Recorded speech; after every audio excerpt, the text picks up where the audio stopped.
typically player-for-player acquisitions in the NFL don't happen. But we just saw one literally a couple days ago with the Steelers when they got Ramsey for Minka Fitzpatrick. So maybe this is what the Steelers are kind of thinking now.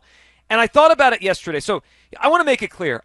I really like Nolan Smith. Like I believe Nolan Smith's going to be a good Eagle. When he was drafted, I remember we said, I think we had him on like the day after he was drafted to you, and I was like, he reminds me of a young Brandon Graham. He has that infectious personality. Yeah. He's already a good player. I know he just had an incredible postseason run to help the Eagles. He was so good in the postseason. Yes, he was. And I think if nothing happens and he stays here, he's going to end up as one of the best Eagle defenders for the next 5 years. I really like Nolan Smith.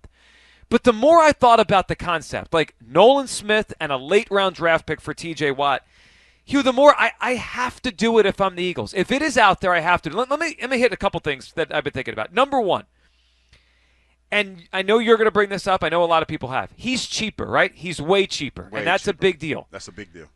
But he's only way cheaper for so long. So Nolan Smith was a first-round pick in 2023. And I heard even Joe this morning say, well, he's cost control for the next few years. Well, maybe. He could be. He's contract extension eligible after this season. Now, the Eagles don't have to do anything to his contract. Like, they could keep him cheap.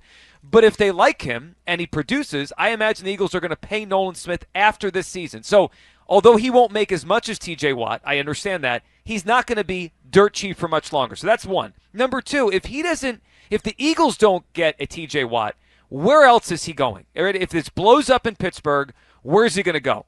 And I keep looking at the Commanders, and I'm like, man, they did a lot to that offense. They haven't touched that defense. They feel like they're a team that could do it. I don't want to see T.J. Watt on the Washington Commanders chasing down Jalen Hurts.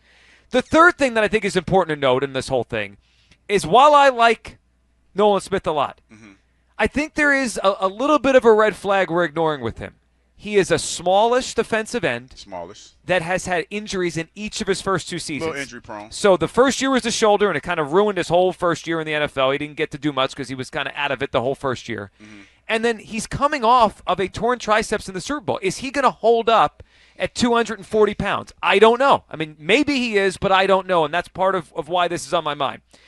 And the last thing is, I'm not saying Nolan is not going to be really good. I think he is. But are we getting fooled by a good second half of the season? He in his first year and a half in the NFL, he has, 7.5 sacks? Yes. He came on strong. But I've seen players have big postseasons, and then they kind of revert back the next year. I mean, Derek Barnett helped the Eagles win a Super Bowl. He made big plays in 2017. And then he never develops. Like, none of this is a lie.